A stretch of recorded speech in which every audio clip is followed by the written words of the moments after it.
Hai, jumpa kembali dalam pembahasan kita yang selanjutnya adalah bagaimana cara kita menemukan tangki cinta anak.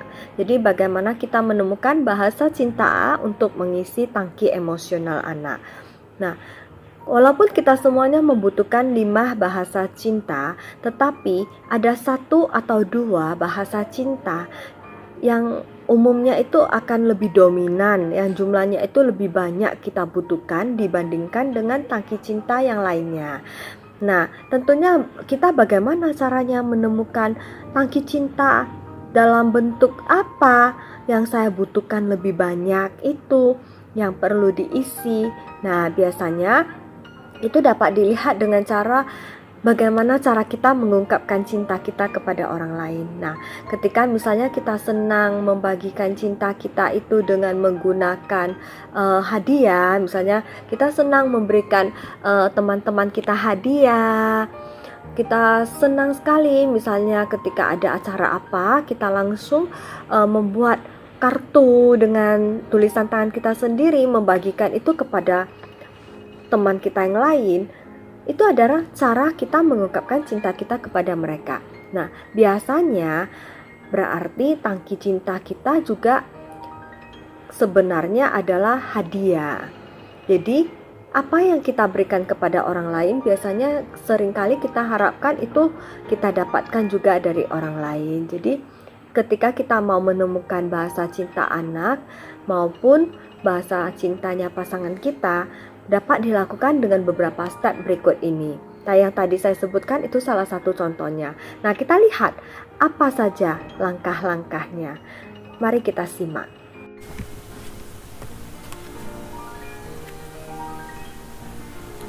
Baik, cara yang pertama adalah kita mengobservasi cara anak mengungkapkan cintanya kepada kita. Jadi, cara ini sebenarnya paling cocok untuk anak yang berusia 5-10 tahun. Jadi, biasanya anak-anak akan datang kepada kita mengungkapkan cintanya. Nah, pada saat itu kita observasi. Mungkin ada yang membawakan hadiah untuk kita yang telah dia buat ya, atau mungkin ada yang datang dengan mengucapkan, "Mama, saya sayang banget sama mama," atau "Papa, saya sayang banget sama papa." Nah, kalau anak sering mengucapkan itu, kemungkinan besar bahasa cintanya adalah kata-kata pendukung. Oke?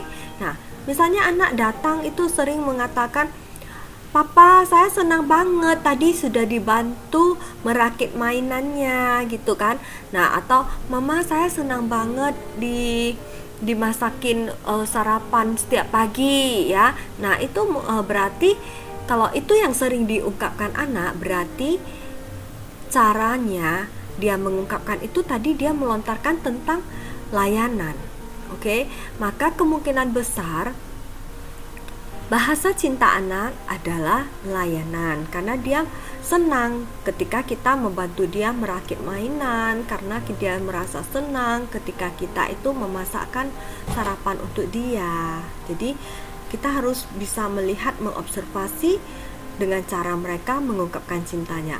Kalau tadi yang datang dengan membawakan misalnya sebuah kado kecil kepada kita, sering-sering seperti itu berarti mungkin kemungkinan besar bahasa cinta mereka adalah hadiah. Nah, tentunya untuk ini cara observasi ini, kalau untuk anak yang sudah berusia 10 tahun ke atas itu agak-agak harus kita perhatikan dengan lebih detail lagi. Mengapa? Karena terkadang udah anak yang berusia remaja, mereka sudah mampu memanipulasi sejenis data-data yang seperti ini gitu. Jadi kadang-kadang mereka itu begini, maksudnya kadang mereka tuh mengucapkan, "Mama, saya sayang mama," gitu. Sebenarnya bukan itu. Sebenarnya mereka itu mau mengambil hati kita, membujuk kita untuk melakukan sesuatu yang mereka inginkan. Jadi tersamarkan. Kalau misalnya mereka saat usia 5-10 tahun, itu kan mereka masih ini ya, masih agak murni, pembawaannya belum terpengaruh oleh akal pikiran yang seperti mau memanipulasi perasaan maupun cara-cara untuk mencapai tujuan mereka. Jadi ini lebih efektif ketika digunakan untuk anak yang berusia 5-10 tahun. Oke, yang kedua adalah kita observasi cara mereka mengungkapkan cintanya kepada orang lain. Kalau tadi kepada kita, sekarang kepada orang lain. Orang lain itu siapa? Boleh temannya, boleh tetangga, boleh kakek nenek ya. Jadi misalnya kita melihat kalau anak kita itu rupanya dia senang sekali kalau dia itu bisa membawakan hadiah-hadiah kepada temannya di sekolah. Misalnya dia sering ya dari rumah itu membuat kerajinan tangan, kemudian besok dia bagi-bagi ke temannya. Nah, itu mungkin bahasa cinta dia yang paling dominan mungkin adalah hadiah. Mengapa? Karena seseorang itu akan senang kan kalau misalnya dia itu memberikan sesuatu yang memang dia senangi. Biasanya kan kalau anak suka memberi hadiah kecil, itu dikarenakan dia itu senang menerima hadiah kecil juga, sehingga dia ingin membagikan kesenangan itu kepada orang lain dan berharap suatu saat mereka juga akan datang dengan cara yang sama seperti itu. Nah, yang ketiga adalah kita mengobservasi permintaan apa sih yang paling sering anak ajukan ke kita, ya kan? Nah, ada yang sering meminta mamanya misalnya untuk Ma, tolong bagaimana hasil lukisanku gitu kan? Ma, lihat dong bagaimana hasil lukisanku. Papa, bagaimana permainan pianoku, bagus tidak ya? Jadi dia itu selalu ingin mendapatkan sebuah statement dari orang tuanya misalnya. Nah, biasanya anak dengan permintaan seperti ini, bahasa cintanya kemungkinan besar itu adalah kata-kata pendukung ya. Jadi hal ini dapat kita observasi. Bukan, memang kita sering juga ya, kadang kita udah berdandan, coba lihat mama dong sudah bagus belum penampilannya, tapi bukan berarti itu bahasa cinta kita yang dominan kalau itu diucapkan hanya sesekali. Oke, kita observasi juga seberapa seringnya dan berkisar seputar apa mereka itu selalu membuat permintaan yang sama. Nah, itu baru lebih akan objektif dalam teknik yang kita gunakan. Kemudian yang keempat adalah observasi keluhan apa yang paling sering disampaikan anak. Misalnya ada yang menyampaikan begini, Mama sekarang kok lebih banyak bermain dengan adik gitu kan. Nah, itu berarti mereka komplain apa? Komplain waktu kebersamaan kan antara kita dengan dia. Nah, kalau sering-sering seperti itu dan senada-senada yang seperti itu yang mereka komplain, atau Mama kok sering kali sih main dengan laptop saja, tidak pernah bercakap-cakap dengan saya lagi, atau Mama kok sekarang tidak bermain dengan saya lagi. Nah, itu kemungkinan besar bahasa cinta mereka pasti adalah waktu berkualitas. Oke. Nah, ini adalah petunjuk-petunjuk kuat di mana kita dapat melihat bahasa cinta dominan anak itu menuju kemana. Maka kita menggunakan beberapa observasi seperti ini. Kemudian kita juga dapat memberikan pilihan kepada anak. Contohnya begini ya, besok 17 Agustus kita akan libur. Nah, kamu mau milih mana? Mau papa bawa kamu ke mall ya untuk memilih hadiah kesukaan kamu, atau mau kita nonton bareng di rumah, ya kan? Nah, kita lihat pilihan anak apa. Kalau dia memilih ya mau ke mall beli hadiah gitu ya, itu mungkin kemungkinan besar adalah memang dia bahasa cinta dominannya adalah hadiah. Kemudian kalau dia memilih aku mau nonton sama mama di rumah gitu kan, atau mau nonton sama mama di bioskop. Nah, itu kemungkinan berarti yang mereka inginkan adalah waktu berkualitas. Jadi ketika memberikan pilihan kepada anak, kita itu sudah sortir dulu dari 5 bahasa cinta, kira-kira ada 2 yang dominan apa ya yang kira-kira dimiliki anak setelah kita melihat observasi yang sebelumnya juga. Nah, untuk lebih meyakinkan kita lagi, kita baru memberikan pilihan kepada anak. Oke, jadi seperti itu. Nah, seringkali kalau untuk anak yang sudah lebih besar ataupun anak 0 sampai 5 tahun yang belum bisa mengungkapkan kata-katanya, itu tadi semua kita harus berikan secara full tangki cinta tersebut dalam jumlah takaran yang sama, oke? Tetapi ketika mereka sudah dewasa di usia 5 tahun ke atas sampai dewasa, itu ada 1 atau 2 tangki cinta yang membutuhkan jumlah lebih banyak untuk kita isi. Itulah yang disebut tangki cinta dominan yang akan kita temukan di sini. Selain dengan observasi tadi, kita juga dapat melakukan dengan menggunakan bantuan checklist. Jadi bantuan checklist itu adalah ada segelintir, ada begini, ada sebuah tabel-tabel checklist.